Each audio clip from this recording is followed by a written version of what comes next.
Live from the KHOU 11 studios, it's Great Day Houston. And now, here's your host, Deborah Duncan. Good morning, everybody, and welcome to Great Day Houston. Today, our show has gone to the dogs, literally. Take a look at one of our audience members here. This is Inca. She is a pug. Look at that tongue.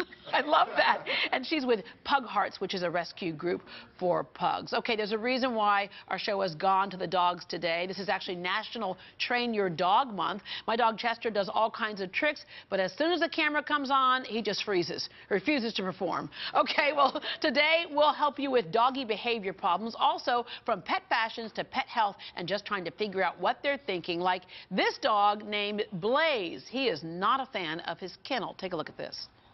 Time to go in the kennel. Kennel time. Kennel time. Come on. Is that dog saying no? No, I think that dog's talking. Well, maybe that pooch will have a change of heart after we get some training tips a little later on in the show. But first, we're ready for some pet talk.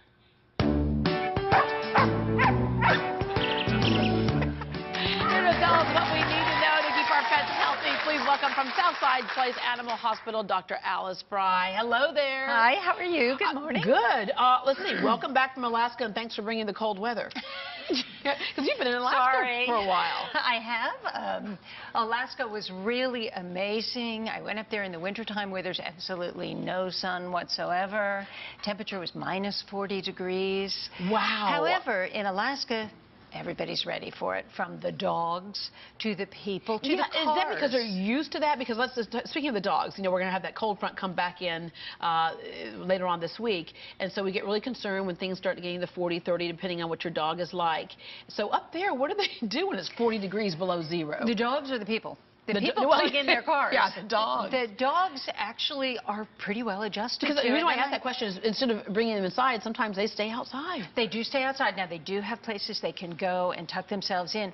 But when they come out, they actually have frost and icicles on their whiskers. And they're happy and jumping around and just having the time of their life. So with that said, why are we concerned when our dogs are out in the 30 and below? Well, our dogs don't have long fur. Their fur is really short, and just like us, it's not normal weather for them. Yeah. I went outside this morning and just like you, looked around and said, wait a minute, where am I again? Because it was so much colder today than yesterday. Right, right. And he wouldn't get out of bed. Yeah. I thought about it myself. Right? I took him out and he kind of shook and looked at me. So if your dog is shivering, he's cold. Yeah, so general rule of thumb. There isn't any real good rule of thumb because a dachshund with hair this long isn't going to like 40 degrees. Yeah. Whereas a husky with really long fur is going to be happy in 20 degrees.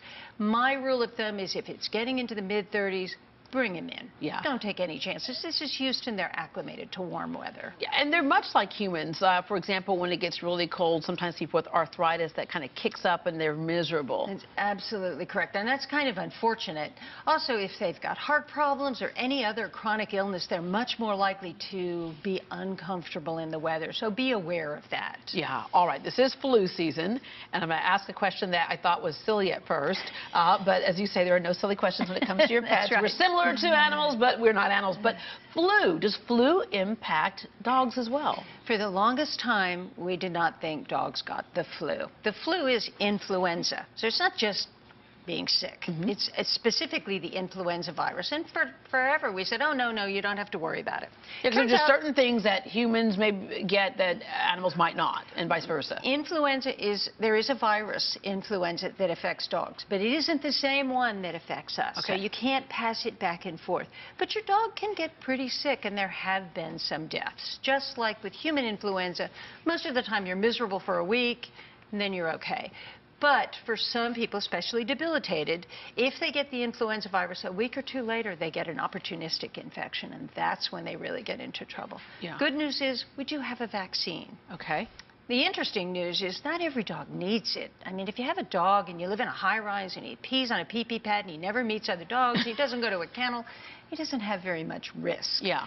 But if you've got a dog who's out in the world and visiting other dogs and going to kennels, he may the be doggy one that daycares. needs- The daycare always does it to you, doesn't it? Even That's for right. kids, they come Even home for with stuff. kids, that's exactly right. All right. Speaking of vaccines, there was some news recently about how often dogs really needed a rabies shot. For example, if your dog's just not exposed, but there are laws in many cities too that demand that you have them. But how often? Well, Texas requires the vaccine every 3 years. Yeah. However, there's other states that require it every 5 years. And humans get it every 10 years. I think because there is the border with Mexico and rabies is not uncommon Plus, we in have Texas. a huge bat population, which is large oftentimes where bats and come skunks from. as well, Yeah, skunks yeah, and raccoons. So we're more careful about it here, giving it more frequently. But the rabies vaccine is associated with some problems. We do have dogs that react to it. So titers can be done. So you can know your dog is safe from rabies without having to get the vaccine on a regular basis. Because some dogs really react to that particular vaccine. Cats as well can react to that vaccine. So again, you want to assess your risk. What are my risks for my dog getting rabies? Yeah. One thing, another thing actually that our area is known for is allergies. We certainly know we're Allergy Alley for humans. Same thing for our pets. A lot of that has to do with our weather. So out of curiosity, with the freezes that we've had, is that a good thing in terms of like fleas and all that stuff that might just tamper down, or are they going to come back with a vengeance as soon as it gets warm? Yes. Yeah. They're going to come back with a vengeance as soon as it gets back. Matter of fact, you can't stop me. Yeah. I'm cold, but I'm back. Yeah. As a matter of fact, I have seen more people coming in going, my dog is itching during this warm spell because the pollens came out and the fleas came out. Yeah. I actually saw a mosquito last night. I was like, what? I haven't seen that yet, but I know they're out there. Yeah. So, yes, there's no question that people get very complacent when the weather gets cold, and I see more problems with fleas November, December, January, and February than I do in June, July, and August because we're very diligent then. Yeah, yeah. But we get pretty complacent over the wintertime thinking, they're not here. Right. And same, of course, with allergies and stuff like that. There's you the throw a couple pollen and pollens stuff, on that. and then there's also the things like the skin allergies. We have a phone call from Rhonda this morning. Good morning, Rhonda. Hi. You have a question for Dr. Frei?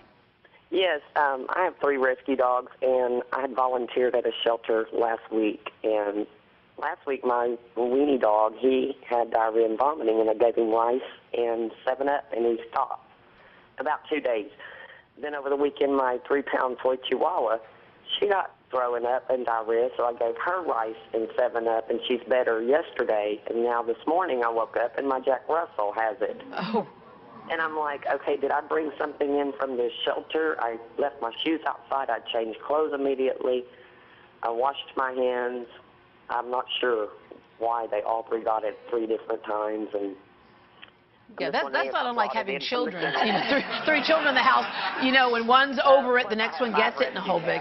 So could come from a shelter, we certainly know. But the 7-Up and rice concoction. The 7-Up and rice is kind of unusual. If it's flat 7-Up, I can't see that it's a problem, except it's a big sugar load. Yeah. But yes, you probably did bring something in inadvertently, and people who work at shelters are very, very careful. You know, they wash their clothes, they take their clothes off in the garage. I take my clothes off in the garage and put on a new outfit and wash my hands and go inside, but I can still spread it. Yeah. If your pet is vaccinated, you're not going to get anything really lethal. If your pet has an upset stomach, best thing to do, you know, throws up. They throw up easily. Think about how they carry food for their young in the wild. They carry it in their stomach, they get home and they, boop, there it is, and the puppies dig right in. Sorry. They do. However, you don't want them sick because they've picked up something. But if they do get sick, the first thing to do is cook some white rice and put a little bit of dog food in it to give it some flavor, and give them just a little bit. Yeah. Think how you'd feel if you were really nauseous and somebody put a huge plate of rice in front of you. But if they put just a half a cup, you're inclined to eat it and then go somewhere and settle down. Yeah, and she has a Jack Russell, and I have a Jack Russell. I found that, you know, because they're very hyperactive dogs, that perhaps Crown and 7 is what... Sometimes you know, because, you know, he can calm down. Well, he's probably underage. Yeah. Well, yes. All right. Well, Dr. Frei is sticking around to answer more of your pet questions. You know, Carla, you're holding on the line right now. So on the other side of this commercial break, we will take your pet question. We'll be right back. And by the way, you can answer questions on dogs, cats, hamsters, gators, whatever you got. Our number is 713-284-1055, 713-284-1055.